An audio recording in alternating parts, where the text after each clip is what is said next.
মকর সংক্রান্তি উপলক্ষে আজকে আমরা একটা নতুন জিনিস খাবো। ইউটিউবে আমি অনেক শুনেছি, কিন্তু বানানোও জানি না, খাইও নি।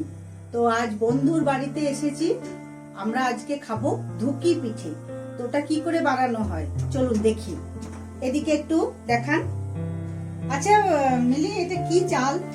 এটা বয়েল চাল, সেদ্ধ চাল। সেদ্ধ চালের গুঁড়ি, তার মধ্যে নুন আর জল দিয়ে মেশানো মিশিয়ে এই ছাঁকনিটা দিয়ে ওটা প্রথমে মেখে নিয়েছি।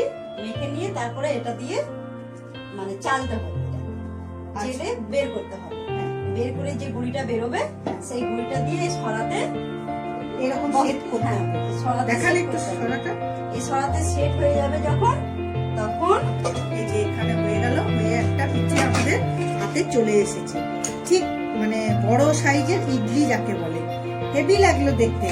তো এর সাথে এর সঙ্গে চিকেন এর সাথে চিকেন। তো আমাদের চিকেন বাইরে রেডি আছে। এই যে এখানে আমাদের চিকেন রেডি আছে।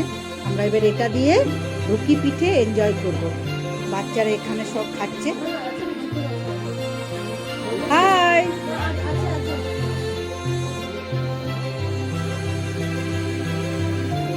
তো আমরা এনজয় করি পিঠে, আপনাদের সাথে ভিডিও শেয়ার করব। বাই।